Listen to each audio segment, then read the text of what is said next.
Ahoy everyone, it is Jeff, aka Godless Scummer. Sorry I've started just a few minutes late, but glad to see a few of you here now. So, yeah, blame Jen. Hey, Blame don't Jen. worry when you're starting a riot like you did with that song, like this early Yeah. here in the States at 7 Uh, a.m. Of course, we're I love Oh, that start. I know I made it, but I particularly yeah. love that start of yours. I love it. Here's the thing. Jen made that intro for me. She, Yeah, And I was about to debut it on my version. channel.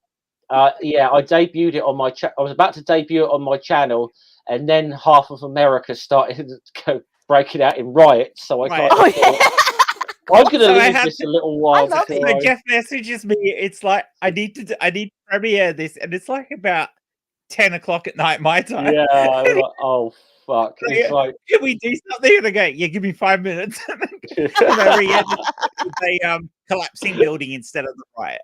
awesome. yeah, yeah, So Awesome. I Jeff's didn't first know one that. didn't include the riot. yeah. It was. I think it was. It was just after the whole George Floyd thing. I think. Yeah. It was Okay. it was yeah. like, he's about to do a stream, and Jeff goes, I can't use it. I can't use it. It's like, I can't use. yeah, I all can't right, use we'll that fix because it. it's like it was like, let's just say riots were a very sensitive subject at the time. I'm like, Yeah. I don't know if I want to start using that thing today. Start one. Yeah. Yeah. So, but welcome one and all. I'll just say we go Beck in the chat. Hi Beck. Virillion, Hey, Beck. Esther, the Afro atheist there. Oh, Yeah. brilliant. Yeah. What are you doing awake at this time of the morning, Back? Yeah, Beck. Beck's not What's sleeping. your excuse? Well, wait, it's 5 a.m. It's 7 a.m. I feel you. I know why I'm still awake. Like I'm still awake. Yeah, but you Haven't don't gone to sleep bed. much, Claire. Like, don't spread that rumor. Yes, that she's right. Not really human. She never sleeps. Like, Not really human. like, No, not you really didn't human. say that. You said that. She's a bear. She's a bear, and she does not even hibernate for winter. Exactly. And don't sleep. I guess no. Yeah. Don't sleep in the subway. So, just best to explain what we're all doing here today. We're going to have a little review of an article called by something called World Religions, and it's an article saying 9 reasons people don't believe in God.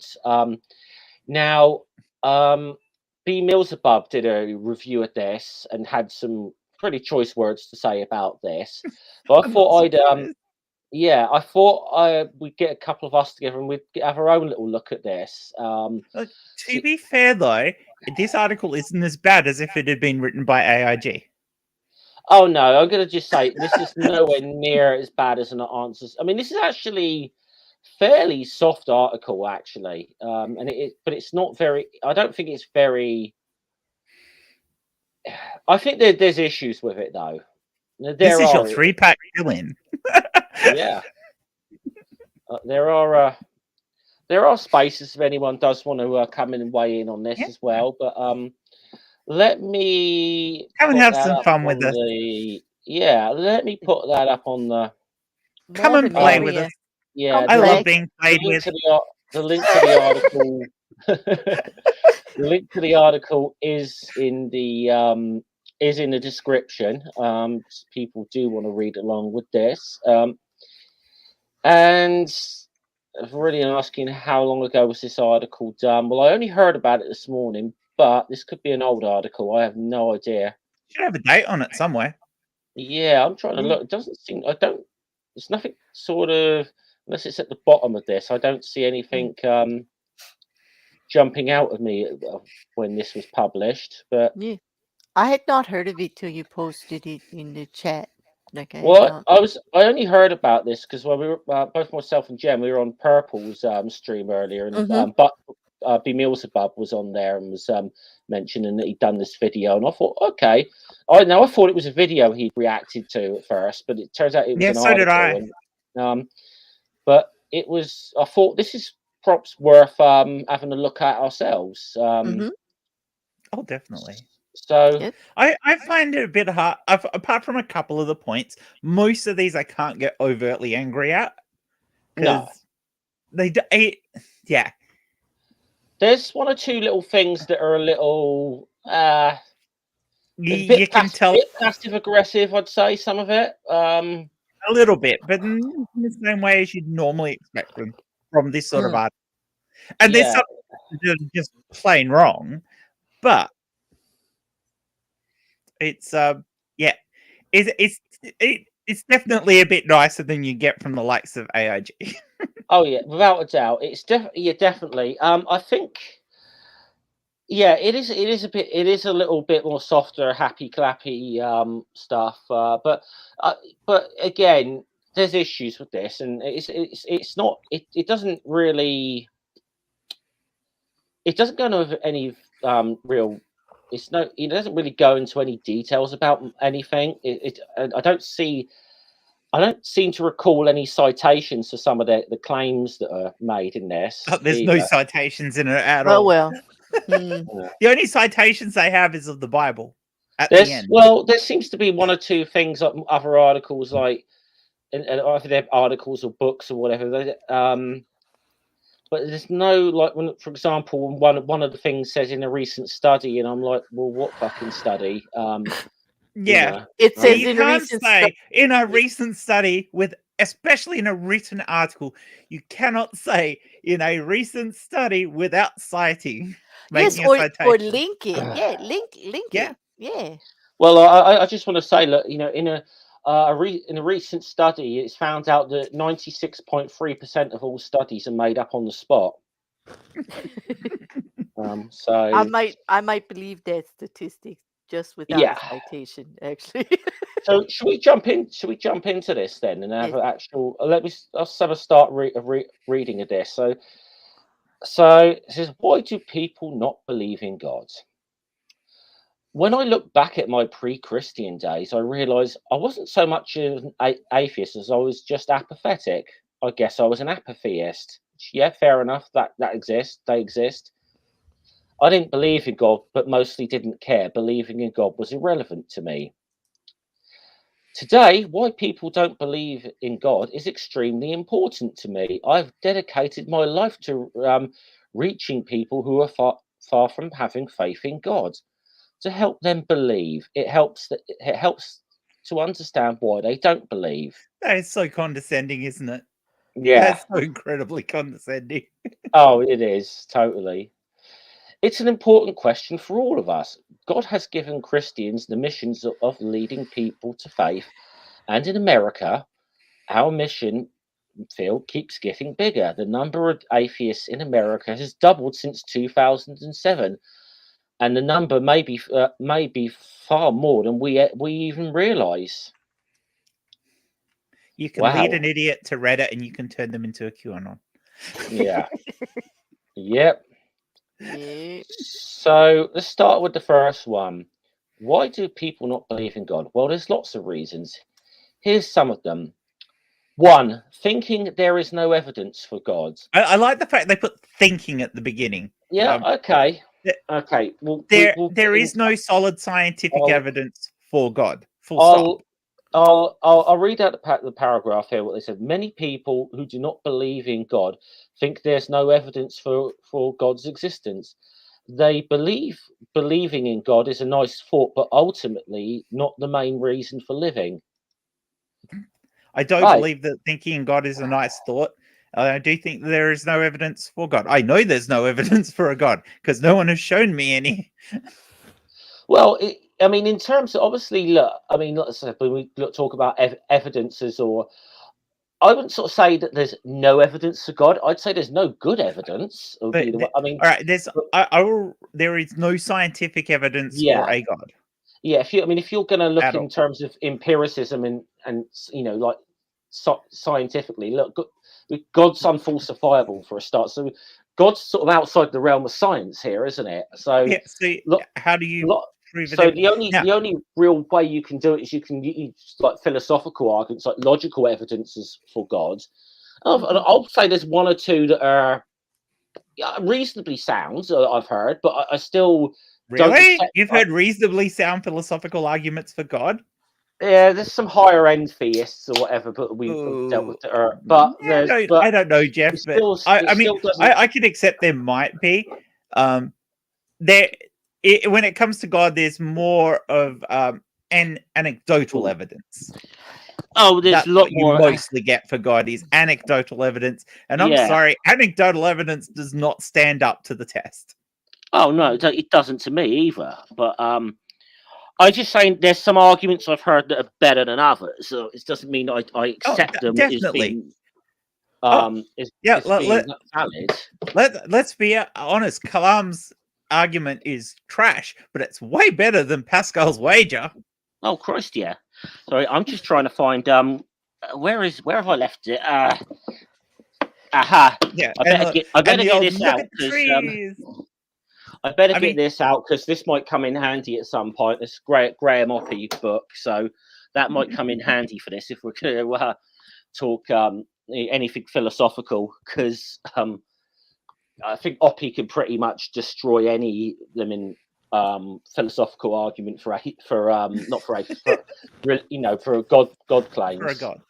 But even if you can philosophically argue for a God, you cannot philosophically argue for a particular God over any other God. You get a general God-like being. Well, at that point, you're basically arguing for deism. You're not arguing for Christianity. Exactly. This is the thing that and generally, like I said, the arguments that have maybe given me a little pause to think, even though I don't accept them, but I've had to sort of think about them a bit. Generally, are more for a deistic kind of God. Mm-hmm. Yeah. They always are. And then they try to attach whichever God they believe in afterwards. And you can see that because different faiths use the same deistic arguments and then attach their own God on the end. Yeah, Kalam's argument is, whilst not being valid in and of itself, if it was valid, would be valid for any God. Yeah, this because, and as I said, I'm quite hard in my sort of Granny, atheism. join us. We'll send you a link. Yeah. Oh, someone want to send Granny the link if Granny wants to come in, because I think she'd enjoy this. I think she'd enjoy this. It's ripping a good one. apart this article. Yeah. But like I said, I'm quite sort of staunch in my atheism in the sense that I actively believe there is no God. I don't take the I merely lack a belief position. People know this. I don't either. I believe there's none. But I do believe the best argument I ever heard was why not? Like when they say, well, why do you believe in God? And the best answer I ever heard was why not? Rather than argue with me about evidence or this or that, they just said, yeah. If I could boil my position, if I could boil my position down to like a short. If I could boil my position, I like the phrase just ended there, Jeff. It's good. It's the absence of good reasons to believe that God exists is in itself a good reason to believe that God does not exist. So for example, there's no good reason to believe that God exists. Therefore, it follows there is no reason to believe. There's good reason to believe there is no God. Which, admittedly, that's kind of my position. Admittedly, that's something I did lift from SEP. Although I do, kind of agree with what Draper says in this article, because SEP article is fucking really good. In all honesty, if somebody wants to believe in a God, that's perfectly fine, as long as you're not pushing it on anybody else, or you're not using your religious ideals to foster your ideology on society through government or anything like that, like they do in your country. Like, yes, I just had that discussion today with someone, and wow. Yeah. Oh, right. Let me just. I thought no one's joined yet. I thought I'd seen someone join, but they haven't yet. I've sent Granny the link. Yeah. So if she wants to hop in, go for it. And obviously, like I said, a lot of the things in this argument could be a general arguments for the existence of a God, but then this person is also saying they're a Christian and trying to insinuate that that this is their this obviously they're trying to advocate for their God, as being. Yeah. So, anyone got anything else to say on that first point? I mean, it's very short. Well, we It's can like come a- back to it with when Yeah, Granny jumps in. So it's very short, but I think even when Granny as an American comes in, she might agree with me. It's very common because like mostly here in America, it's Christian. Like all different types of Christian, but definitely Christian outweighs anything else as far. Yeah.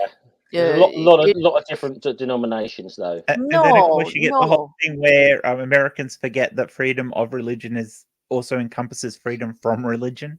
It does, and that was the thing. We had a very interesting conversation with this history professor today. That Well, it it's was amazing.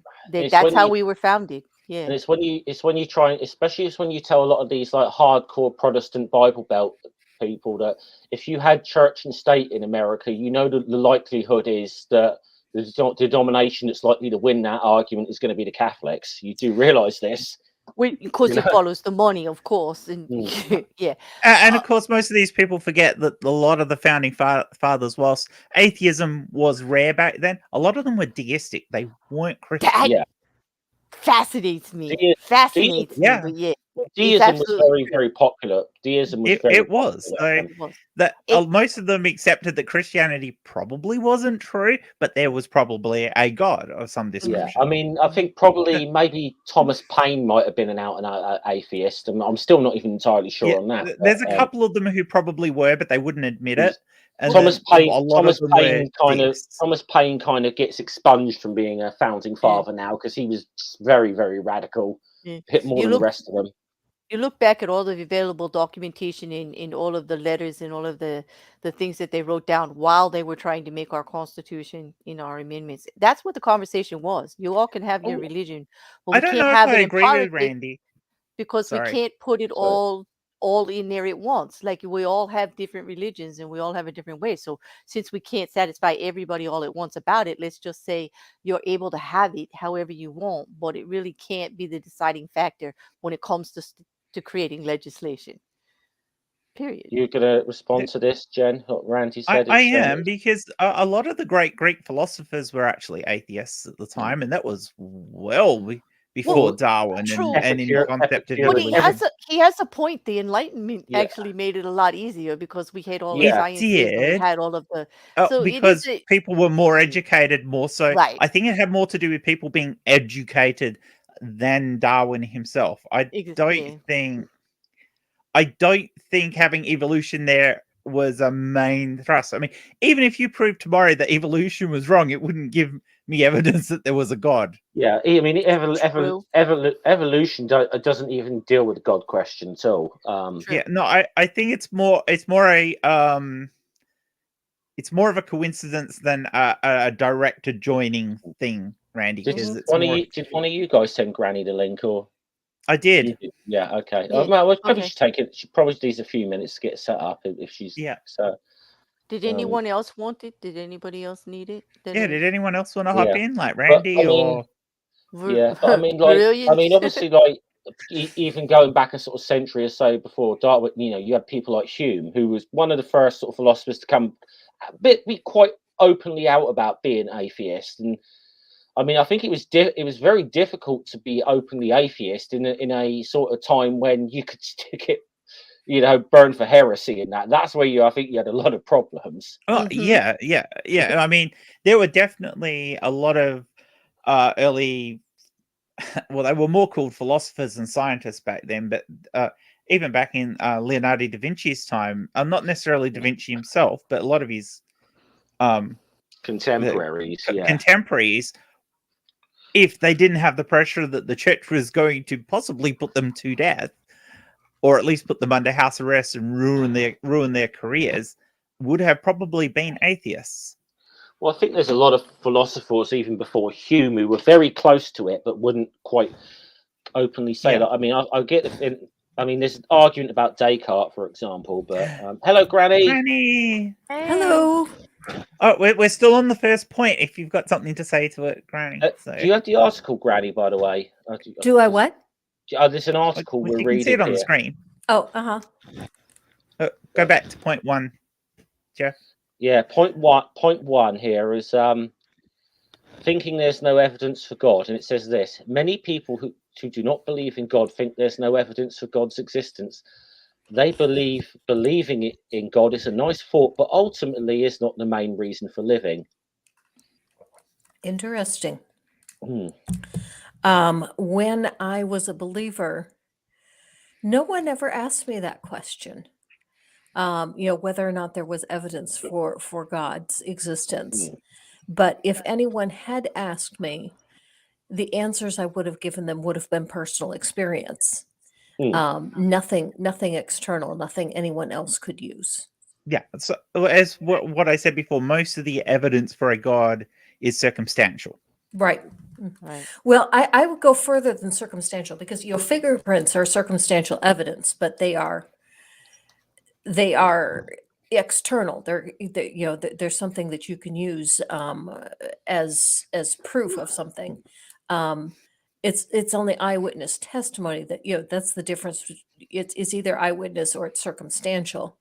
So I would go further and say that it's only personal experience, that there's no evidence for God other than what's in a person's own mind. Here's a question for you, Granny, because I mean, I grew up fairly Christian.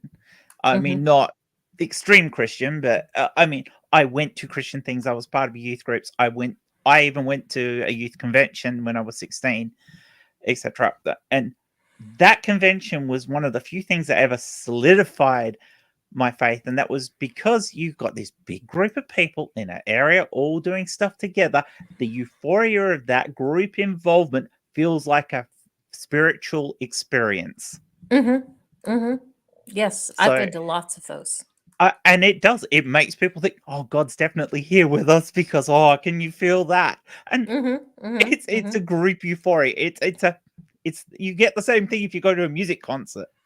Well, the place where I felt that more than anything anywhere else was when I was 16 and I was on a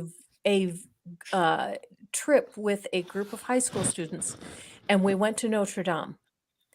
And going inside Notre Dame, and there was a pipe organ playing. And I really felt like I felt the presence of God more than any other time. I wanted to relive that experience, and I went back to Notre Dame myself the following day, and the pipe organ wasn't playing, and I didn't feel it. It was the pipe organ. Yeah.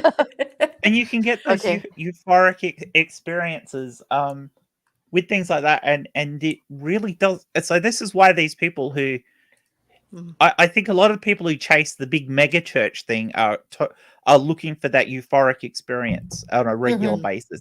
It's where religion has become a drug. I think that's I mean, you're in a big crowd or something. I mean, like you said, like going to a concert or something like that.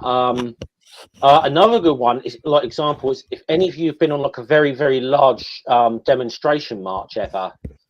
No, I haven't done that. And but you can get, it can it can be quite a big experience, great experience, and it's like, you're around 15,000-20,000 other people or whatever. Or even going to a soccer match. There is that a sort sports of match where you're part of that. Yeah. It's being part of a big group of people all pushing at the same thing, and it does. It heightens your endorphin levels so high. You're getting a natural high, and it just feels, in a sense, it feels spiritual. It really does. You can get the same thing by getting very, very stoned with a group of friends. I was just gonna say that about the Leanne, actually. I said there was a lot of God at Woodstock in 1969. No, that was Jimi Hendrix. That was. But that reminds me of like Christmas Mass as a Catholic, in the incense and the singing in other languages, in the hymnals, and just the solemnness of the whole thing. And it was like so crowded, but I get it. It was kind of like a football match, kind of, and getting high because of all the incense and the music from Granny's story, like all at once. And I just remember being like, every time being completely overwhelmed. But it's the only time I ever felt like there was something there for me on it, but it wasn't enough. It just wasn't enough, if you talk to a lot of people who get heavy into Wicca or Mhm. Wiccan, a lot of those have the most spiritual experiences when they're using incense. Yeah, I don't know. Like it's the whole Funny how drugs do ceremony things of like it. that. Like the Can I whole just say, can yeah, confirm can confirm. personally. Okay. Well, I wasn't actually a Wiccan. I was I was sort of more towards Norse paganism, so a bit similar to sort of like what Ocean Keltoy, sort of Mhm. into. Yeah. So, okay, I'll read the second one up now. This Yeah, one I don't let's- think it's going to take us too long because I think this one's almost self-refuting. Actually, it says number 2: growing up in a faithless family. In one study, 32% of atheists said they grew up in a home with parents who didn't believe in God. It can be difficult to break out of that mindset and become ingrained early in life. But I just love the cell phone. can I just point out to you? Can I just point out to whoever wrote this? That means you said in one study, 32% of atheists said they grew up in a. That means that 68% of atheists grew up in a religious home. So that you kind of, Mhm. it's a bit of a, it's kind of a Mhm. self-defeat. I also love the lack of self-awareness that most people Yeah. that they're not seeing that most people are religious because they were brought up in religion and they were Right. indoctrinated into it, which is Yeah. exactly what they're trying to hit at here for atheists. But Yes. the Yeah. lack of self-awareness there is It's, outstanding. it's, Yeah. I, Yeah. yeah, Right. I think it is a bit of a self-own, really. And I It just is. love the It fact is a this complete cell phone. in one study, and again, citation. Where is it? Where is the study? Well, in the percentage, there's 68% left for disappointment in indoctrination. Like that's it. Like this I mean, this is such Failure. Indoctrination failure. yes, indoctrination failure. Yes, exactly. Yeah, this was a bit of a self-own, that one, I think. That was a Yeah. bit of a Where's self-own. this article from? It is something from worldreligions.info. Mm. So that's where this thing's from. Because Granny's now going to do her own personal response to it. Yeah, I No, could see it. actually, I have too many things stacked up right now that I need to do responses Oh. to. The best one I found yesterday. Somebody preached Ray Comfort's script to an AI. To an Right. AI. Yes. And I found that because Did Ray it work? Comfort himself posted it about how Yeah. this guy could saved an AI. Although He's- it's funny because that's not what happened. I The was video gonna say Yeah. in the AI video when he asked the AI if it wanted to accept Christ, it said no. I was okay. Then. Oh Okay. boy, Well, that's good then. Oh gosh. Yeah. I just think it actually you could actually I just think it actually, like, if it's an AI thing, you could troll the hell out of someone like Ray Comfort if you're on the other end somewhere controlling what he thinks is the AI he's talking to. Mm. Just thinking I would about it. love to be able to talk to Ray Comfort because the answers that I give him would not be the ones that he's used to getting. I would this is the thing, if I was to ever talk to Ray Comfort, I'd want someone I know filming it as well. Yes, you're So right. that, You're 'cause absolutely right. that is, we know what he does. Mhm. Oh, he only shows the ones that fit his criteria. He goes out in Yeah. public and talks to about 50 or 60 people and then shows 3 of them. Yeah. Because they're Yeah. the people he managed to gotcha, either because they just didn't care, which is the case with, I think, most of them. They just want him Well, to some fuck people- off. There's some people that probably aren't familiar with his arguments or whatever, and it's just like, yeah, and then Well, of they're course, already religious. and so or it's ones he can dishonestly edit. And there's been a couple of them where he actually got people in his own congregation to show up and pretend to be people Oh, really? he met. Yeah. Now, I did one where he was clearly talking to an atheist, and at the end the guy said no, he didn't want to convert or anything. It was an interesting conversation. I And Ray actually left it? yeah. Yeah. Oh, that's Now, amazing. the guy, Ray said, "Well, would you please at least take this with you?" And he said, "All right, if it'll make you feel better." And I like that. and Ray took that as a win. Hey, he took my literature. Yeah. Sure, I can use it to start the fire tonight. That's right. So I think that second one, I don't think there's much to say about it. It's a bit, like I said, it's a Yeah. bit of a, it's a bit It's self-owned. self-refuting. Mhm. Yeah. Yeah, especially when you read the next one. Free stopped believing in religious teachings. On the other hand, over 60% of atheists were raised I in like church how he with didn't put an actual figure. He just put an over 60, so he didn't have to say 68, which means it's Yeah. very close to 70%. But at some point lost their faith. Why? I suspect they were never told why we believe, but only told to believe. They weren't led to make their faith their own. Yeah. Okay, I can understand sort of exactly where he's see. coming from. Yeah, I can kind of understand where he's saying there in a sense that you just believe. Why have I got to believe this? Because I said so. Yeah, I can. Yeah, but that Yeah. would not account for 60%. Yeah. Well, True. Very it true. accounted for me because I was just like in a family that believed, but nobody knew why. That started me questioning things. Like I'd agree with yeah. that to a large extent, but I was given reasons why my family believed. I was also given critical thinking by my dad because he didn't think it would take me away from religion. So, which it did. It did for all of us kids, which I think is hilarious. He gave us the skills to get out of the religion that our family was in. Having said that, both my elder sisters are still spiritual, even though not particularly religious. But my brother's an atheist like me. So. I do believe I'm the only one of my siblings that's what I could consider out of the religion in some Out of aspects. religion.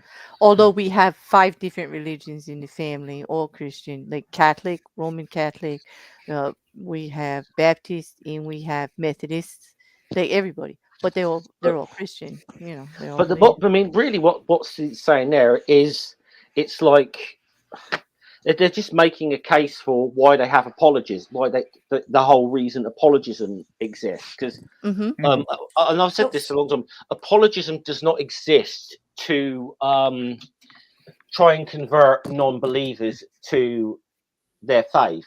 Apologism exists to try and keep those that are already in the fold within the fold. That's why I think apologism exists. It won't convert. It won't convert anybody who is a critical thinker about being an atheist, but somebody who is non-religious but doesn't have a firm opinion. Apologetics can convert. I mean, I mean, there's some people. I mean, you've seen some of the apologists we come across. I'll be amazed if S.J. Thomason ever converted anyone to Christianity in her life. She's let Catholic alone now. Yeah. Oh yeah, And she's gone back. so is Bertuzzi.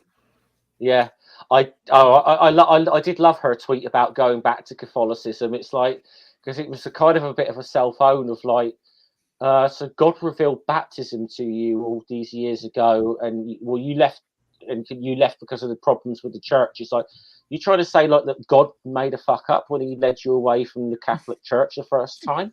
It was a bit. I have kind of an odd background, and I have a hard time deciding whether I was raised in a Christian home or not, because my parents were Catholic until I was 7, and then they left the church, and they left over birth control, because my parents didn't want any more children, and the church told them that they were not allowed to use birth control. Now, my dad went secular, although he was more of a deist. My mom had a very unusual faith, which was, I don't believe in God, but if there is a God, it's the Catholic God. That is an odd faith. Yeah, because when I became a Christian and I became a Protestant, she told me, well, Catholicism is the one true faith. So if you're going to believe in God, you have to be Catholic. And that was so she always held to some of her Catholic beliefs, but she didn't believe in sin. She didn't believe in hell. She didn't believe in heaven. But if there's a God, it's the Catholic God. Yeah. Geez, that's a weird combination. So, Granny, you came out of being in the Christian faith to just straight out being an atheist. Yes. There wasn't anything in between. Whereas Yeah, Jeff and I both I did other stuff in between, didn't we, Jeff? Well, I'd say I that did. not really, because I was never. I've never been a Christian. Oh, okay. No, I was never Christian. I was pagan for a while. But no, I mean, I'm gonna be honest. I all I got really in terms of like was the standard like Anglican Church of England stuff that you kind of had to go through school. But I got to be honest, I thought it was all bollocks even back then. Oh, sorry. I had a short stint where, when I reasoned myself into the divine hiddenness problem, I then kind of made up my own faith, which was kind of close to universalism, which was that after you die, that God will introduce himself to you, explain everything to you, and then ask you, would you like to come to heaven and live with me or not? And that after death, you would be given a chance to make a fully informed decision. And I was there for a couple of months, and then I went to full-blown atheism. But one thing that's really interesting, I had an interview on my channel quite recently with Dr. Ryan Mullins, and he's a theologist. He's written a number of papers, studied a great deal. And I realized through talking with him why it is that my faith did what it did. And it was because I had such a rigid faith that once a single point of that faith was broken, which was inerrancy, it shattered the whole thing because the structure was so rigid, it could not withstand that. Which is why my faith was very different to yours, because it wasn't rigidly balanced on it had to be religious. I was never brought up like the Bible. I was never brought up that the Bible was inerrant, so I didn't have that problem. I was brought up with there could be errors in the Bible because it's been translated so often, so we have to interpret the Bible. So I was an interpretist in that sense, which left more wiggle room, which is why I stayed in the faith for so long. I mean, I transitioned before I lost my faith. So and I was still going to church and I was still involved. I got married to my first husband in a church. You know, it's like there was no issues for all of that with me. It was more a case of, my scientific mind took over and decided that there wasn't anything. But I went from being a theist, a Christian theist, to being more of a deist. And my deism took on an attitude that was very like the Minbari from Babylon 5. I think I've said this before, which is a weird thing to say. But it was more a case of I sort of took the view that the universe itself was probably conscious, and we were parts of that working mechanism of the universe. So the universe in and of itself was like our God, but we didn't need to praise it or anything like that. I was going to say, though, you want to talk about a fundy religious group, though, the Minbari Federation. Yeah, come on, Jen. Yeah, they were kind of funny, weren't they? They were. I wasn't funny. I mean, just the ritual they had to have every time they ate a bloody meal, for goodness sake, you know. And they were separatists as well. They were, yeah. But their faith, in the sense that it was a faith in the universe itself. Yeah, and they believed in reincarnation and stuff like that. So I was okay with all that sort of stuff. The concept of I didn't base my faith on them. I just realized afterwards how much like them it was. That was all. Yeah. This point is very close to what I went through when I first moved to Alabama. When I moved to Alabama, Robin was 12. And when I was searching for a church, we went to church after church after church after church after church, trying to find a good one. And the thing that was to me, the most important thing is they had to have a good youth group, because I knew Robin was at the age where if Robin was going to continue in the faith, Robin needed to make his faith his own. And I can't do that for him. He needs to be able to do that with a group of his peers. And that's why I always saw the church youth group as being the most important part of the church. And down here in the South, in the Bible Belt, they don't consider youth group an important thing. And so it was really hard. Yeah. Most of them have a youth Bible study, but not a group that does activities together and the way that we used to do youth group up in the North. It's amazing how we've gone off topic because our personal experience. I was just going to say, I want to get to point 4 here, because this one I love. Number 4, experiences at college. People who lose their faith often do so in college. Why? Citation needed. It could be from exposure to people who believe other things, or a professor who attacked faith in God, and this person who grew up in a church can be left confused and wondering if they were silly forever believing. Is this still the plot to God's Not Dead? Yeah, I was going to say, is somebody been watching a certain actor's movies? Let me put myself full screen for a minute. Because he took everything from me. He's a little bit too personal for this guy. Yeah. I don't know. Oh, Jesus. It's just so true, though, isn't it? Not his statement. It is basically the plot of God is Not Dead. Yeah. Doesn't say a lot about a certain actor's career, though. That's the only type of movie he ever appears in, yeah? Doesn't say much about is that they didn't even resurrect him for the sequels. No, they didn't, did they? The Amish end school at age 16 for their kids. And I wonder if that's so that they don't get enough education so that they can find their way out of their faith. I mean, that forefront, that's just so ridiculous. I mean, okay, you can argue maybe that if you go to, if you go away or something to a university, if you're going away from home or something, you're exposed to a lot of different things and different ideas for the first time. But Beryllian's point. But why you have to put this in the context of like I said, someone has obviously watched that Kevin Sorbo film and thinks this is what happens at colleges, you know? Yeah. Yeah. Verlian is quite right. When you're taken out of that environment where your faith is pushed on you, then you have a chance to experiment for yourself. This is why people like Mormons stay in their faith so much, because when they finish school, they go to Mormon college, which encourages them to stay within the faith. This is why you have people like Oral Roberts and Falwell or whatever creating their own living universities, isn't it? Yeah. You know, it's interesting. My oldest went to a Christian college where attendance at chapel was mandatory. They had to swipe their student ID to prove that they went to chapel.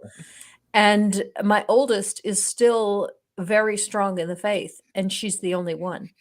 Yeah. Because Robin definitely isn't. No. I can't remember. How's he doing? He's doing well. It depends on how you look at it. He just finally got some meds, some anti-anxiety meds. So it's really going to be interesting to see how that works for him, because he's needed them for so long. Sorry, guys. I need back in 2 minutes. I need to take some painkillers rather badly. So no worries, Jeff. But, one thing that was really an issue is Robin was too anxious to go to a doctor to ask for anxiety meds that he desperately needed. That's very common, actually. Robin should have a talk to my daughter Kylie, because they sound like they have similar issues with dealing Well, with the stuff. way that Robin made it was Robin had an appointment with his with Thrive, his transition doctor, and the doctor asked about his emotional health, and And Robin was very truthful with how he felt. And so now Robin has antidepressants and anti-anxiety meds. Because generally speaking, the counsellors who counsel people through transition will actually prescribe them the other drugs as well. So you don't have to see someone else. You can. Right. Exactly. Yeah. Because it's considered part of the standards of care for support. Because a transition on its own can be quite stressful. It took him a year and a half to get up the courage to go see someone to transition. And we've had some issues with trying to get testosterone too. Yeah, is that because of the state you're in, or is that because this is COVID or Robin uses a rub-on testosterone rather than an injectable. And I don't know if that is part of it, because one of the issues was trying to be able, the pharmacy doesn't have that in stock. And so whenever Robin wants a refill, Robin has to call the pharmacy, and then they need to order it, and we need to wait 3 days for it to come in, and then Robin picks it up. And Robin got his first order here in Huntsville. So when Robin came home for the weekend, he tried to get a refill. Well, it won't be here till Monday. Well, by Monday, Robin's going to be back in Auburn at school. And so we tried to transfer the prescription to Auburn, and they said, we can't do that because this is a Class A substance. And I was, testosterone is a class. Yeah, testosterone is, because it can be used. It's sometimes used by athletes, to cheat. But I asked my brother, who's a pharmacist, and he said, no, it's not. He said the only Class A substances are narcotics. So he doesn't know why the pharmacy would have said that. Yeah, some pharmacies are not good with trans people, though. Oh, well, I've heard that of the US. To be perfectly frank, I've never heard that in this country. But then again, pharmacies tend not to be assholes here. So, yeah. And add to that, our drugs aren't stupidly expensive. And we don't have to fight with. Gosh, this stuff is. And we don't have to fight with insurance companies on making payments, because that's where we are right now. Is Robin's insurance lapsed, and it finally got reinstated in November. So this is the first time Robin's trying to get testosterone. Thank you, testosterone through the insurance, and so now we're waiting for the insurance to approve it. See, that I hate that for you guys, because I mean, here, if a medicine is on our PBS scheme, it's automatically got support. So it's subsidized by the government to a certain extent. If you are a student or a pensioner or something like that, it's substituted a lot more. So for somebody like me, being a pensioner, I can my meds only cost me $6 a script. Wow. And as long as the medication is on PBS, that is all they cost. Sorry about that, guys. Sometimes if I sit down too long, I get in a little bit of pain. I have to go and take some painkillers and take a break. Me too, Jeff. That's why I got comfy sofa chair here. Yeah. I love that chair. I love this chair. Should we get back to this one? Because I think this fifth one could be quite an interesting one. Yes. Intellectual we were just challenges. Okay. Intellectual questions about faith often start between the high school and college years and can continue indefinitely. When faced with unanswerable questions, a person can assume the faith they believe in is inadequate or irrelevant. Some try adding false to that, actually. But anyway, some questions have intellectual answers, but a person who can't find those answers can easily turn away from their faith. Examples of these questions may be: if God is loving, why is there so much evil in the world? If God created the world in 6 days, what about evolution and dinosaurs? Why would God send good people to hell? Now, first of all, he's suggesting now this guy's actually saying examples of questions that he's actually saying you can find the answers quite easily to this. Like, look, I mean, listen, evolution and whatever, that really only refutes one thing: biblical literalism. I disagree. Okay. Oh, okay, Granny, come on. Okay, if you believe in guided evolution, that the Earth is not 6,000 years old, you believe in an old Earth, then people evolved. Where do Adam and Eve come in? If Adam and Eve were made up alongside of the humans, then the Bible is wrong about about Adam being the first one to bring sin into the world, unless all of the other humans were sinless. If all the other humans were sinless, then the Bible is wrong when it says that all have sinned. So If no you're an matter interpretist of the Bible, though, you can hold a belief in evolution and a belief in God at the same time, though, and that's not a contradiction. But you have to be somebody who believes you need to interpret the Bible, and it's not word for word. Mhm. Yeah, the other that's thing kind of what I I meant. That's you phrased that a Yeah. lot better actually than I did, Jen. Actually, but that's kind of what I was driving at. Well, I only phrased it better because Granny described her point so good. Yeah. I got to say, like a couple of the other ones here, like if God is loving, why is this? But look, problem of evil was a big thing for me, personally. But again, this even with that though, this is working on the assumption that they're trying to sell you on a benevolent God. It doesn't, if you can argue that you could argue that there's a malevolent God around the problem of evil, I suppose. But Well, you could argue that there's an indifferent God, which is why deism is so hard to. or you can't really refute doesn't, or a God that doesn't give a shit. Yeah. But if you're going to argue that God is benevolent, then the problem of evil is one that there is no real way you can surmount. And I think there are arguments that might convince people who aren't intellectual enough to understand them.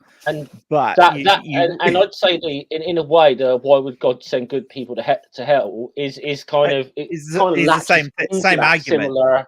Actually, you've moved the word good. It says, why would a good God send people to hell? Oh, yeah. Actually, yes. Sorry. It says, why would a good God? Well, yeah. I did misread that. So, to be fair, God will send good people to hell because God sending people to hell or not is purely based on whether you believe in God, not on your deeds. Right. Exactly. So it is pure. So you could only have a God that can do that if your God is purely egotistical. The Calvinists, and an egotistical God cannot be benevolent. Yeah. Oh, yeah. The Calvinists say that sin attaches even before birth, that one is a sinner because of original sin. So a newborn baby is a sinner. And you ask them, does that mean if a newborn baby dies, they go straight to hell? And some of them will say yes. It's a very I mean, the Calvinism is like very deterministic about look, people are going to hell. They go, which is why I can never understand people like I mean, I know the Westboro Baptist Church are a kind of good example. They're quite extreme Calvinists, but but I can never understand Calvinism in that respect because it's like, well, if it's determined we're going to hell anyway, why the fuck bother to preach to us, honestly? But well, I do know the answer to that one if you want it. Okay, go for it. Okay. It's because God uses people to accomplish his purposes, and you don't, and because I don't know if God chose you or not, because I preached to you, God might use that to call you because you were one of the chosen that was going to be called. So God's an abuser. I can't. Yeah, I can't. I'm sorry, God described by that as an abuser. I know that's the answer they give. It's not a good argument. No, it's like not. I said, it's not a good argument. If that's what you believe, your God is an abuser. Your God is abusing you for his own gains. I'm sorry, that's not love. A God in that situation has no love. There was a tweet about that from John Piper a couple days ago that I responded by saying, listen to yourself. I'll see if I can find it. You guys go on. Yeah, I mean, I don't have too much more to say on these really, but I mean, yeah, it's like, but a lot of them will be intellectual challenges to this are probably why a lot of us, a lot of people have reasons themselves out of faith. I mean, to be fair, one of the dumbest things in Christianity is a God that has to cut themselves in pieces, then kill a part of themselves so they can forgive somebody else for something that they could just forgive without having to kill part of themselves in the first place. Okay, I found it. You want to hear it? Yeah, go ahead. Go on. Okay, this is John Piper. He is one of the leading Calvinist preachers in this country, and he tweeted, "Serve the Lord with fear and rejoice with trembling. Kiss the Son, lest he be angry and you perish in the way, for his wrath is quickly kindled. Blessed are all who take refuge in him. There is one refuge from the wrath of Christ, Christ." And I responded, think about what you just said. If you don't kiss Christ, he will sick his wrath on you. Clearly, this is not a consensual relationship. It's all the I can hear is demands of an Godfather abusive music playing. tyrant. This is Godfather music time. This is the mafia. In other words, I just hear like God saying, what color's your Bugatti? Yeah. Yeah. Not that I'm saying Andrew Tate is God, all right. So just to be fucking clear on that point, I'm just saying to be fair, most of these types of things, the Calvinistic ideas and that, end up equating to a God who's a thug. Mm-hmm. Yeah. Mm-hmm. And a thug and a bully and a narcissist, and that, I mean, this is why I've said so many times, if you do a proper reading of the Bible and all the things that are said to be said by God and by Satan is the good guy. He's definitely he is the better of the two. I definitely would empathize more with his position. Definitely, Satan is looking out for people. There is nothing in the Bible that suggests that Satan is the one who's going to do the torturing of people or anything like that. That's all God. All of the torturing and the hurting and the wailing and gnashing of the teeth is God. Satan is trying to rescue people from his narcissistic father. Satan is the child who goes, "Oh, my dad's a fucking bully. I've got to get these people away from him." Can we get on to number 6, shall we? Yep. Okay. Emotional challenges. I found that a lack in faith in God often traces back to emotional challenges more so than intellectual reasons. Why do people lose their faith? Some turn because God didn't answer an important prayer or rescue them from the consequences of a bad decision. They may have been hurt by a church and turned off by hypocritical Christians. One study found that the most well-known atheists grew up without a father. It can be challenging to believe in a good, loving heavenly father when you've had an unpleasant experience and maybe the absence of a father. And this, I've got to say, this is the one that really pissed Bub off when Bub responded to there's misogyny 101 for you at the end. Okay, I'll say this. Listen, the first 10 years of my life, my father was absent. Obviously, I had a grandfather and then obviously a stepfather who, but I wouldn't say that is the reason that the seed that sows by atheism at all. I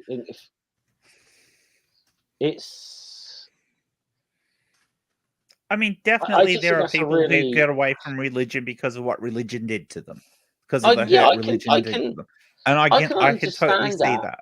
I can understand. I can say people I know who've left certain churches, and one person, I won't mention their name, but I know who's probably, I'd say, left Christianity behind because of hurt that was done to them and abuse that was done to them by churches, and it's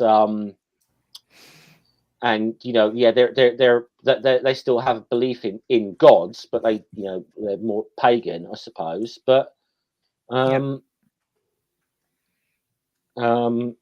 but that happens. I like this. One study found citation, mate. citation. If you're going to make a statement like that, we need a citation. We do, yeah. There's no, they're not really providing any metrics or anything. I mean, it's like I said, I can see cases. I can see cases why this happens. I could see, but and most is just ridiculous. I would guarantee you that most of the atheists I know have two parents or had two parents growing up. But I love the one that says one study found that most of the well-known atheists grew up without a father. Well, if this we're talking about the well-known atheists, this study should be pretty. This study should be pretty easy to find out. If you you can find out what did Dawkins, Hitchens, the Four Horsemen, Aaron Ra, Dillahunty, do they all come from broken homes or something? What the fuck? Virtually none of them. Mm-hmm. The thing that a lot of believers believe this though, because when I'm talking on Twitter, I frequently get believers that say, "Oh, you had a bad experience at church," exactly. Or, "Oh, God didn't answer your prayer, and that's why you're not a believer." And I say, why don't you try asking me my experience instead of assuming that you know, because you don't. None of those arguments work with me at all. I mean, even if somebody said, "Oh, your church rejected you because you're LGBT," no, it didn't. Not at all. I welcome you with open arms. As a matter of fact, you had a bad family. No, I didn't. My family was beautiful and loving and everything. I cannot condemn my family at all. It's like, no, I had none of those bad experiences that you're thinking of there, but I was brought up to think critically, and thinking critically, I can't believe in a God. Mm-hmm. I mean, the only thing I say, I personally, like I said, because I've never really been Christian, I can't say I've ever had bad experiences. And the only thing, the closest thing I can say is that I had a family member who was treated by shit by their pastor. I can say that. But even though they stopped going to a particular church, but they never actually stopped, having a belief in God or even in the Christian faith as a whole. They just didn't really go to church anymore. So that's not the same. That's not sort of suddenly, I was treated horribly by. I don't think people work like that. I was treated horribly by people in this church. I'm going to go be an atheist. I just don't think that happens. No, if you get treated horribly by a church, you usually go look for another church. I've done that a couple of times. Yeah. We left one church because the pastor was just so adamant that alcohol was evil, that he was out at we would see him in the paper frequently because he was at the city council trying to argue that they should not allow anyone to have a liquor license. Do not allow restaurants to serve liquor by the drink because alcohol is evil. And we were embarrassed, so we left the church. I could always bet that he's got a stash of whiskey in his house somewhere. I can guarantee you. I don't think so. His problem was that his dad was a mean drunk. And he just felt like his life was ruined by alcohol. Has anyone got anything more to say on this? No, I don't think so. Challenges. I mean, let's go to the moral independence. Okay, this one's interesting. This one is interesting. I love how this one starts. I've had several unbelieving friends who are willing to discuss and listen to discuss God and listen to evidence. Over time, I was able to help reveal God. They admitted they couldn't rationally deny the existence of God or that Jesus truly was his son come to earth to save us.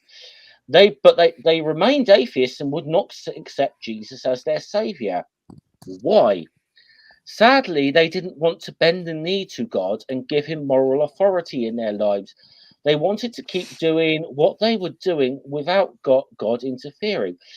That's why it's so important to talk about the topic of Jesus. Okay, this is a nice way of saying. This is like this is trying to be a nice way of saying you just want to sin. Mm-hmm. This is what this is saying. Yeah. But that doesn't it have vibes of Kent Hovind's? I met this professor on a plane. Yeah. I've had several unbelieving friends. I'm gonna Sure you I'm did. gonna kind of echo what Beelzebub said about this when he read this about like, yeah, I had several friends or whatever, and I was able to that they couldn't deny the existence of God or Jesus truly was. Yeah, I call bullshit on this story. I do. Mhm, I Yeah. call mhm. absolute I bullshit on completely call this. bullshit on it. The thing that I find most telling of this story is I was able to help reveal God.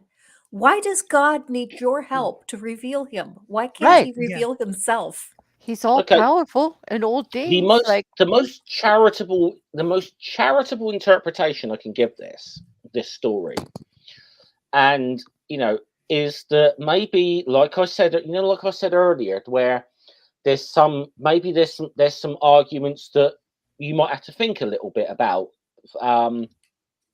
and like for example, admittedly, like let's just say a theist come along to me with a good logical argument for God, and I would be like, on the spot I wouldn't know how to refute it, but my thing would be, okay, that's an interesting point, you made me think, let me get back to you on this. Mm. I think this is about as if there's even a sliver of truth in this story. That's probably about what happened, if there's any sliver of truth in this story at all, where they've been given them. But that doesn't mean, like, just because you can't answer it straight away, you're like, oh, I haven't thought about it like this for a moment. I've got to think. Maybe I need to address this and reevaluate. That doesn't mean you've instantly been defeated and you're going to convert, and that's you converted on the spot, or that someone has revealed God to you. I mean, and like I said, this is the most To be fair, this is the most charitable interpretation I can give with this story. well, to be fair, this reads just like he got to the point with arguing with them. Do you think it's possible that a person like Jesus, that Jesus could have existed? Yeah, sure, whatever. Is it possible that a God could exist? Sure, yeah, sure, whatever. Oh, see, they admitted they couldn't justify. This is like It's two entirely different things. Sort of thing Ray Comfort would do, isn't it? It is. Mm-hmm. It is very Ray Comfort. And I said that's the most charitable I could possibly be with this. But I gotta be honest. Yeah, I got the same opinion as Beelzebub on this. I call bullshit on that whole story. It is. It's because this is just you all want to sin. And then there's that leap from they wouldn't accept Jesus as savior, which it makes absolutely zero sense if they just say, yeah, sure, something like that could happen, but that doesn't mean it did, right? Yeah. Which is the only point in the argument that you probably had a concession on from them, and it was probably because they got sick. And I just love the whole thing of like give God moral authority in our lives, and I could go on a whole bloody tangent about that God and morality. But also the whole thing of they remained atheists, and then to go from they remained atheists to say, they didn't want to bend their knees. No, you're supposing that.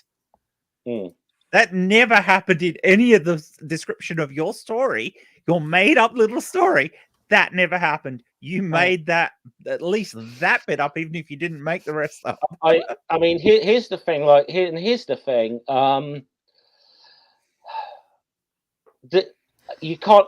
Again, this is someone who keeps saying about. There's a study that said this. There's a study that said this, and won't provide the goddamn evidence to these studies. How the fuck are we supposed to take them at the word over an anecdote like this? Paulogia is so right on this point, which is, if I wanted a license to sin, I would believe in God, because then I get forgiveness.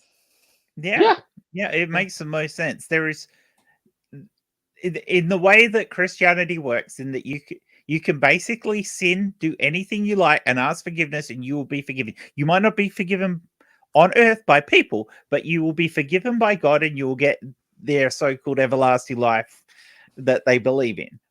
So there is nothing morally stopping you from doing anything as a believer. There's another way of looking at that though. Let's say that there is a God at the end of it all or whatever, and you ask for forgiveness or whatever.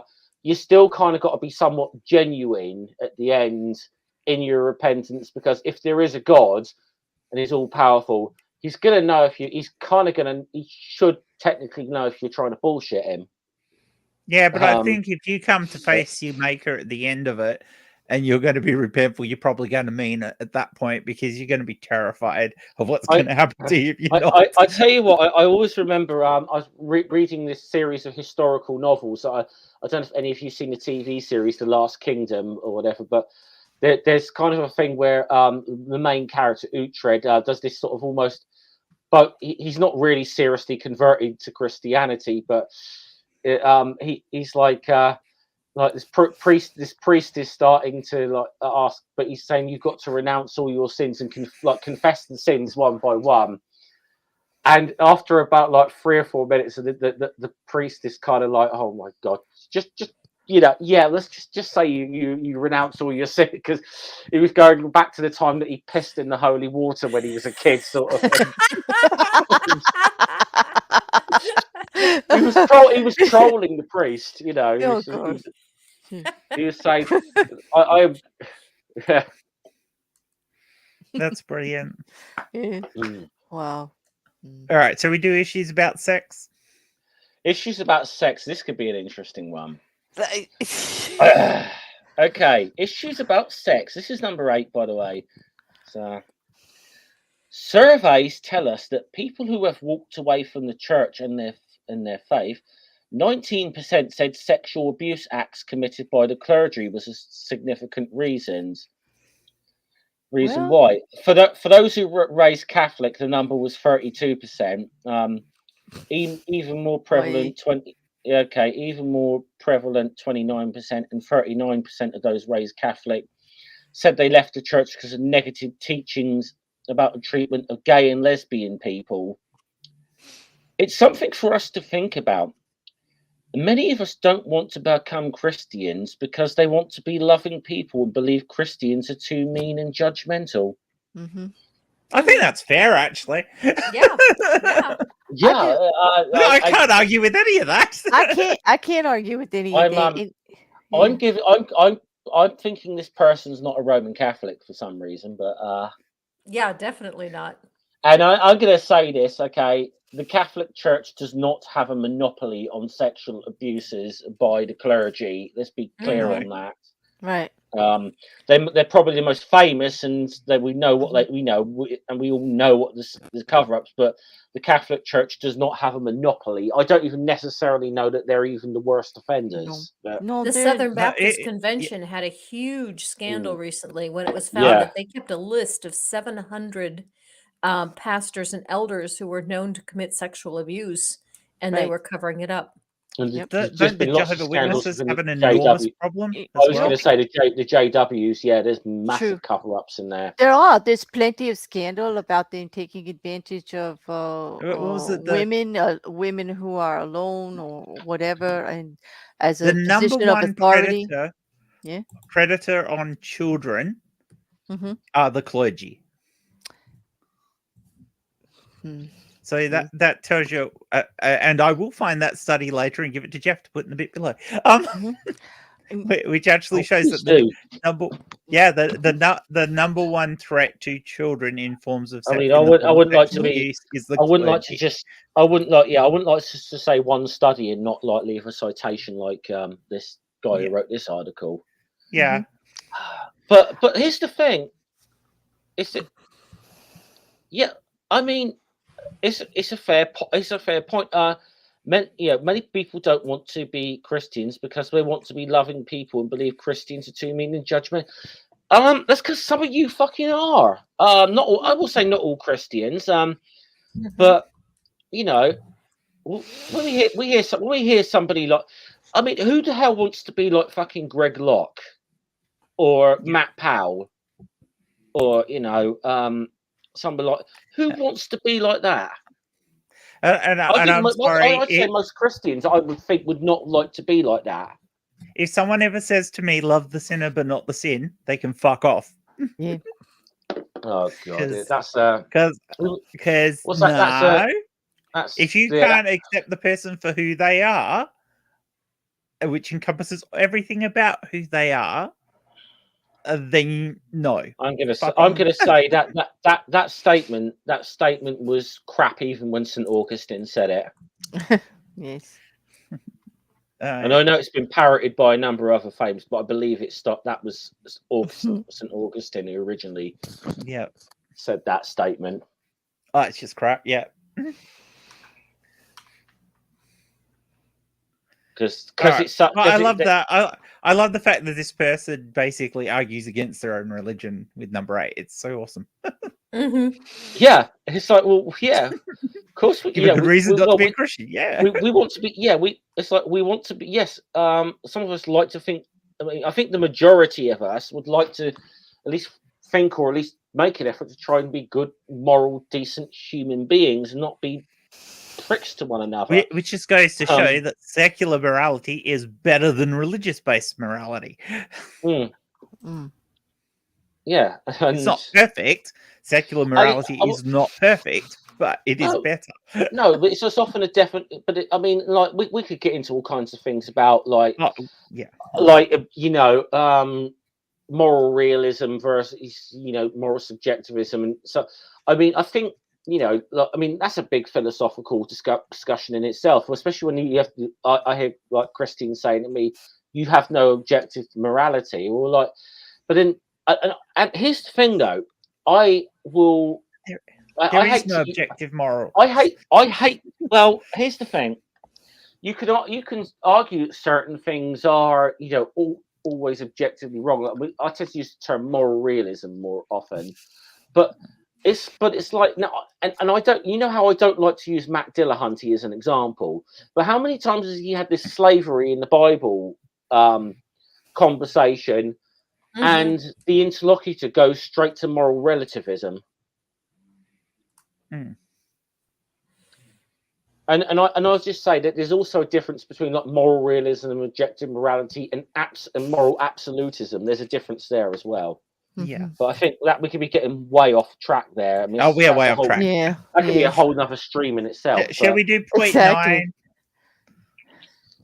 Point 9. This is the final one on this. Politics. This was a factor in my deconversion. It wasn't a major factor, but it was a factor. Okie doke. For years, cynical people have rejected church because of a belief that Christians are too into politics. In the last year, that issue has become exponentially worse. So this might be giving an idea of when this might have been published, actually, but not only are people staying away from church because of politics, but they're also now leaving a church because of politics. In fact, it's believed that 14% of American Christians left their churches as a result of the 2016 elections. Many Christians have prioritized political issues over character because of their support of politicians is viewed as immoral. This has created a crisis of faith, and for many gives another reason those already outside the faith to have no interest in coming. Okay, this was probably dated a couple of years after. Yeah, and obviously probably about 2018, 2019. So they're looking probably pre-COVID. Yeah, so we're looking probably as well. This is obviously very American centric here, and well, it's not being funny. You do seem to have a lot of people, even though they're not supposed to preach politics in the pulpit. You have a lot of people. It seems to be a lot of pastors out there in America. Who disregard the Johnson Amendment. I mean, fuck, Greg Locke, for fuck's sake, Oh, the Johnson Amendment is gone. Like, forget it. It's not even. Not completely. Trump told the IRS to ignore the Johnson Amendment, but now that Trump is gone. That was not an official executive order. And so the Johnson Amendment is back as soon as he left office. Yeah. It was never been revoked. It wasn't revoked. Right, exactly. He just told the IRS not to enforce it. And yet, although we can try to say that religion is not in politics, because of Christian nationalism in the way that has been through our whole country from day one, if you look at every single president has had religion in some way. Everyone who's running for politics actually acknowledges with everyone their belief in God. You haven't had any atheist presidents. No, we have not. Not openly, anyone. anyway. Well, not openly. Yeah. Have we ever even? Have we even ever had an atheist in Congress? I don't believe we Oh, have yes. because it's Yes, like you an have. unwritten Probably law because of probably how the have, but country. you probably Yeah. have, No, but you maybe you not very definitely open have about it. because there was one who was harassed for being an atheist by the Oh, Republicans yeah. during your last midterm. So See, and so I if can't remember anyone who he is, was. they're not saying so, Yeah, right? so in They're general, not people saying won't so. say if they Yeah. are because you are so. Yeah. Yeah, Because it's like an unwritten law. It's like it's almost yeah, like but it's just so ingrained into I everything. think this is the weird thing that America's supposed to be the secular nation. Well, we're supposed to be for it's everyone, right? supposed to But be the it's secular nation, and they're not supposed to be preaching politics in church. Yeah, I guarantee you're probably not likely to find politics being preached in the Church of England ceremony, and that is part of the state here. Yeah, exactly, Bring- and that's why we left, right? Because we bring didn't your want to be tired told and what downtrodden religion. masses so Yeah. we can convert them and then tax them to oblivion. Not that, Right, not that. remove their Mind you, culture and just make them one of us. Yeah. I get it. Yeah, although yeah. Mhm. although I do think that if anyone's ever watched Yes Minister, I think there's a lot of truth in that about the Church of England, and so and when these hackers asking what's a modernist in the Church of England, and Humphrey's like, oh, that's code for an atheist. Oh, and God. he said, so I got one bishop who wants to get the Queen out of the Church in England, and another person who wants to get God out of the Church. And Humphrey's like, well, the monarch cannot be divorced from the Church of England. That's ridiculous. Well, what about God? I think he's kind of what's called an optional extra. Yeah. And then they end up electing a guy who's basically started out a Christian, but is now more of a Muslim. Yeah. He goes, but he doesn't believe in he doesn't believe in God and Jesus, but he's not against religion. He's not against God either. Yeah. Okay, I looked it up. There has been one 73 to 2013. He was a Democrat from California. He is the only openly atheist. There was one. I thought it was more recent than that, though. I'm just going to check something. Well, it doesn't appear to be. I've got this. That is just slightly. Yeah. Nothing you can do Well, about I've got this going on YouTube in the background. It doesn't appear to be buffering here. Yeah. It might be your connection. Try to. Minute, so I don't know. No, you can drop out and come back in, Jeff. Right, I'm going to try refresh. Hopefully this won't. Okay, give me 2 secs. I lost power during my stream the other day, and my guest just kept talking until I got back. It's handy that with StreamYard. Like, it's why probably when I do streams in the future, I'll probably do a few that are just from StreamYards rather than for using the We're still going. Yeah. Yes. Yeah, we went the whole time, but it's still buffering. There's not a lot I can. There's not much I can do. I don't think there's anything you can do. Because I can see we have been and stuff at the end. It's up to you. No. The buffering stopped. Oh, did it? Good. Mm-hmm. Oh, we're working again. Hopefully that worked. I will just read the last. I'll tell you what. I'll just read what the last thing says about what the Bible says about not believing in God. I'll just read that out. In John 3:16, the Bible said, "For God so loved the world that he gave his only Son, that whoever believes in him should not perish but have eternal life." The Bible says the only way to receive the gift of eternal life. How did you say have a terrible life, Jeff? No, eternal. Eternal. It sounded like have a terrible life. So if someone does not believe in God, they will not receive the free gift of eternal life. As Christians, it is our duty to him and his Son. If there is a requirement to get this gift, can I just say something? Can I just say, yeah, it's not a fucking free gift, is it? Then, if we require to do something, if there's a requirement, if you have to pay something for it, it is not free. It's, also, I'm going to say this. John, yeah, go ahead. Yeah, I'm just going to say this. I'd sooner invest in fucking Logan Paul's cryptocurrency scam than that's okay. Yes. God did not send his son is the point on which God condemns humans. Then God absolutely sent his son to condemn the world. Yep. I do like this one, and here's one Bible verse that was in there. Okay, in every way, make the teaching about we just try and make God more attractive. You know, like in a sexual. We're not doing sexy Bible. No sexy Bible today. Peter 3:15-16. But on your with it. Okay, always be think because this is not. Yeah, it's just a number of Bible verses. By this, everyone will know that you are my disciples if you have love for one another. If you love one another. It says if you love one another. If you love one another. Oh, there's nothing like I sexy have Bible. loved you. I'm gonna say is someone needs to do that like Barry. I think if someone could do that in Barry White's voice. Oh, I know someone. Yeah. That's an idea. That's an idea. Yes. So what do people overall think of this? I mean, it's not a very good article. Let's be honest. Oh no, it's not like I said. It's not as bad as if it had been AIG. Oh, that's not high praise. That's a fucking low bar, though. Let's be honest. That's a low bar.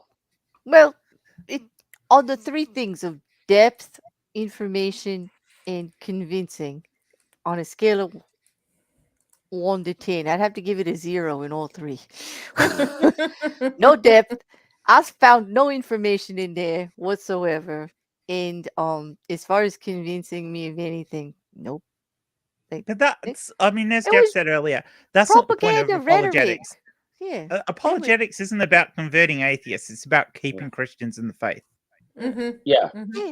But this article isn't even very good at that. No, it's not. It's very good at actually giving them reasons not to be Christian. Obviously, we're all atheists just to like get out of there so we could sit a little bit more, and we just didn't feel like going to church, and we're just like out here doing like whatever. It got nothing to do with it. Yeah. It says something when you look at prison populations are mostly filled with the religious. Okay. So, what does that say about morals? Okay, I won't read the guy's name out, but apparently, just saying the author of this, he says dad, husband, Bachelor of Laws, Bachelor of Arts, Comparative Religion. Okay. At the University of wherever Kent went. I was just going to say, doesn't Anthony Riley claim to have a bachelor's in law? I don't know who hilarious. That is. Oh, he's a flat earther. He's a flat earther, sleeping warrior. He is he American? He's British. Oh, okay. Because I was going to say, there's no such thing as a Bachelor of Law in the U.S. It's the equivalent. Yeah, it's the equivalent of whatever. But apparently, what I like is that his but dissertation was found online too, and it's worse than Kent's. Oh, his master's thesis. Yeah, yeah, his master's thesis. Oh, I tell you, we need to find that again and get Granny on to read through that. Okay. Anthony Riley's master's thesis. It is worse than Kent's. And I didn't think that was possible. Yeah, he's trying to make a case of flat Earth and illegal. Yeah, illegal. He's trying to make a legal case for flat I Earth. don't think it ever got, because he was trying to find.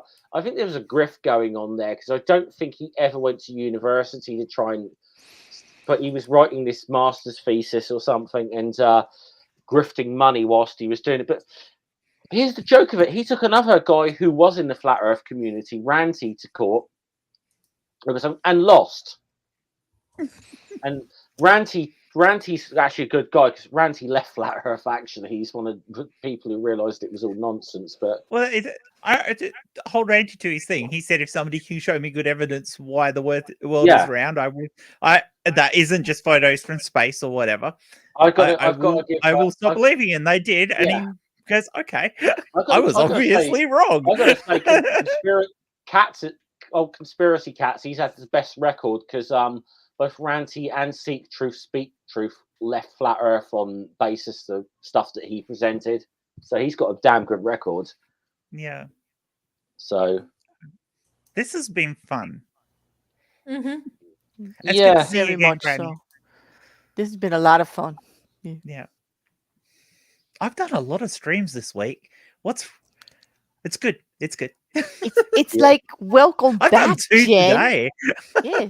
This is like Jen. This is like your return. So, what the actual stream, which is more on all of the social media Okay, type what time? weirdness that goes. Okay. It's at 10 o'clock. Thank Yeah, you. usually is, Jeff. I 10 o'clock usually your catch time you will with probably your be 11 my time because you're Eastern, aren't you? tips or like, can't sleep.